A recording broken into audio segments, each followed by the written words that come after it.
Me elasime aastaid nõukaajal ehitatud paneelikas. See oli meie päris oma esimene kodu ja me olime selle üle väga õnnelikud. Aga samas öösiti me magamiste ust kinni panna ei saanud, sellepärast et lihtsalt õhk sai otsa. Ja kui hommikul üles ärkad, kõik korteri aknad on täiesti udused. Mitte just päris nii, aga saate pointi oli pihta küll. Nüüd, kui oleme toime ventilatsiooniga majas, saan aru, et kui tähtis on tegelikult ikka värske õhk. Aga mis me siin väljas ikka külmetame? Lähme parem tuppa sooja ja räägime edasi. Hei, finantsminimalist, aga räägime nüüd täpsemalt Eesti õhutehnoloogia ettevõttest Airrobot Technologies AS. Just nimelt, nad nimetavad ennast Eesti õhutehnoloogia ettevõtteks. Ehk siis võtavad õuest õhku, pakivad selle purki, soojendavad purgi ülesse ja lasevad toas lahti.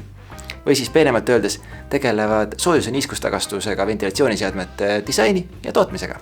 Meil on näiteks kodus Confovendi kortermajale mõeldud soojustagastustega ventilatsiooniseade, mille eesmärk siis on tuua värsket õhku tuppa. Aga jahedate ilmadega on tema suurimaks probleemiks see, et õhk muutub toas kuivaks, ehk siis ta viib kõike selle liigse niiskuse toast välja. Ja et oleks mõnus olla toas, tuleb õhku juurde niisutada. Airroboti tootevalikus on ka sellised tooted, mis tagastavad kuni 80% ruumides olnud õhuniiskusest ja vajadusel lisavad sinna juurde veel veeauru. Kui seda kuulata või ma seda lugesin, siis ma olen müüdud. Jah, ma tahan neid enda koju. Aga samas kahjuks ma ei ole veel sellises faasis, et ma hakkaks maja lähiajal ostma või veel vähem ehitama. Ehk siis praegusel juhul tõesti on see minu ilus helesinine unistus. Nende ventilatsiooniseadmete teoreetiline võlu peitub seadmetööd juhtivas tarkvaras. Ehk siis vähemasti paberil peaks nende seade suutma kokku hoida 30% hoones kulunud soojusenergiast. No näiteks, kui sa elad korteris või majas, mille aasta keskmine küttekulu on 50 eurot, siis kui sa kasutad nende seadet, siis see peaks olema 35 eurot. Ehk siis aastas sa säästad 180 eurot. Ja loomulikult, mida suurem on su maja või korter, seda suurem on ka aastane sääst. Airroboti seadmed tarkus peitub 9-aastases teadus- ja arendustöös, mille viisid läbi Tartu Ülikooli ja TalTechi teadlased. See tulemusena valmis siis teaduspõhine ventilatsioonisüsteemi juhtautomaatika. No lihtsamalt öeldes, kui toas läheb sul CO2 liiga kõrgeks, paneb ventilatsiooniseade vunki juurde ja kõigil on parem olla. Mis nende süsteemi teeb ka eriliseks on see, et see istub internetis. Ehk siis kui teadlased tuleb mingisugusele uuele järeldusele, selline seadistus oleks veel parem ja veel energiaefektiivsem, siis kõik tarbijad saavad sellega koheselt enda seadmetesse. Võrgus oleva seadme tootjapoolne pluss on ka loomulikult see, et nad saavad jälgida inimeste käitumismustreid seadmete kasutamisel ja selle põhjal arendada veelgi töökindlemaid ja paremaid lahendusi välja. Ma ei viitsi enam seda müügijuttu kuulata. Läheks nende investeerimisteemadega juba edasi. Okei. Airrobot Group siis tahab investoritelt kaasata kuni 936 943 eurot. Ja selle raames nad on nõus välja andma siis 156 942 aktsiat. Ja iga aktsia väärtuseks on, või nad küsivad 4 eurot ja 97 senti. Aga mida nad selle rahaga teha tahavad? Esimese asjana on välja toonud seda, et nad tahaksid palgata lähenevate aastate jooksul kuni 2 insenööri. Ja kusjuures selle insenööriga on üks huvitav nüanss, et nad nimetavad kõik enda töötajaid insenööriks. Sul on müügiinsener, sul on arendusinsener, sul on tarkvarainsener. Ja siis kindlasti on neil ka ettevõtte juhtiv insener või siis tegevjuht. Ja kui nad juba oma meeskondade suurendavad, siis järgmise loogilise sammuna on minu jaoks ka tootmismahtude suurendamine. Ehk siis kaasatava raha eest nad tahavad osta ka täiendavaid lisaseadmeid ja suurendada oma laopinda. Kolmanda sammuna tahavad nad panustada tootearendusse, ehk siis tulla turule väikestele korteritele mõeldud ventilatsiooniseadmega ja suurtele kortermajadele mõeldud ventilatsiooniseadmega.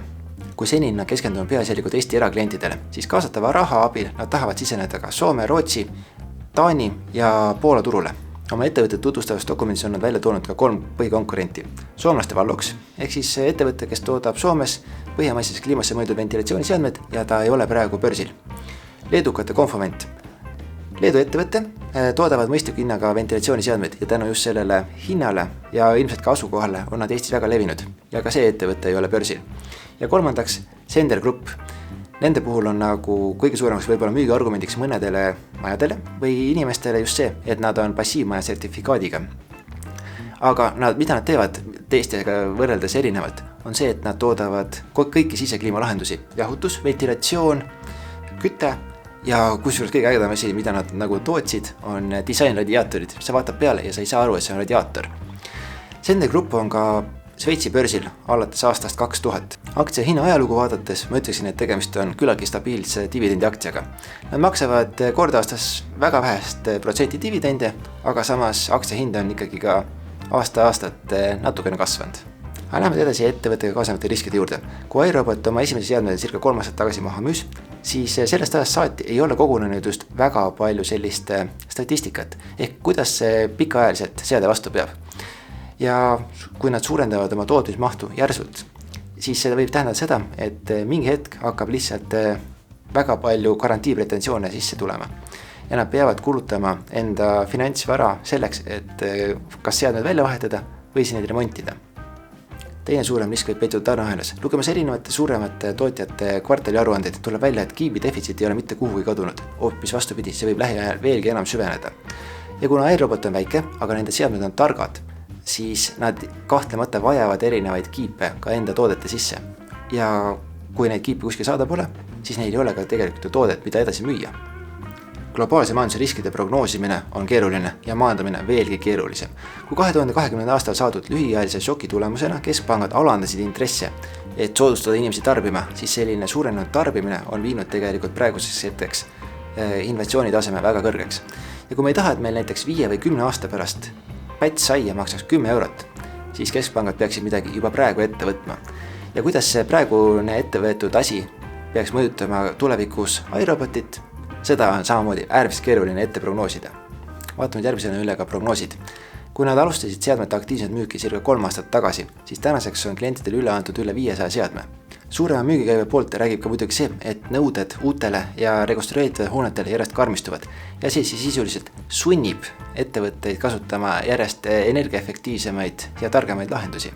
Kui ma vaatasin nende müüginumbrite prognoose, siis järgmise paari aasta prognoos tundub tegelikult päris reaalne. Ehk siis aastast 2023 on neil ettevõtte aasta müügikäive 2 miljonit eurot. Sealt edasi läheb minu jaoks muidugi veidikene utoopiliseks. Ja näiteks 2026 aasta nad tahavad saavutada juba müügikäibeks 10 miljonit eurot. Aga võib-olla on tegelikult hoopis probleem selles, et ma ei ole ennast pidevalt hoidnud kursis, mis toimub ventilatsiooni ja nutikaudu turul. Võib-olla tõesti 5 aasta pärast on selline 10 miljoni eurone käive täiesti normaalne. Kokkuvõtteks ma ütleksin, et iRoboti viimaste aastate majandusnäitajatele ma väga palju tähelepanu ei pööranud, sest minu jaoks on tegemist ikkagi iduettevõttega ja nad otsivad raha kasvuks. Ja usu või mitte, aga ma tahaksin neid teisalt toetada.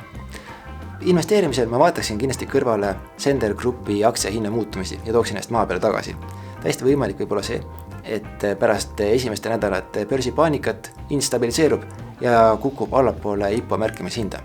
Kuidas sellele juurde mõjub veel keskpankade erinevad motivatsioonipaketid inflatsiooni ohjendamiseks, ma isegi ei kujuta seda ette. Igatahes, sõltumata sellest, kas otsustad märkida või mitte, videole võid sa panna ikkagi like ja kui sa see veel teinud pole, altke subscribe nuppu, sellepärast et sellel on ainult positiivne mõju. Kui sa otsustad ka reaalselt raha panna iRobotsi alla, siis kindlasti mõtle sellele, kui ettevõtte või aktsiaturud üldiselt peaksid kukkuma enam kui 50%, mis siis saab? Aga sellise mõttega praegu lõpetame, kohtume juba õige pea.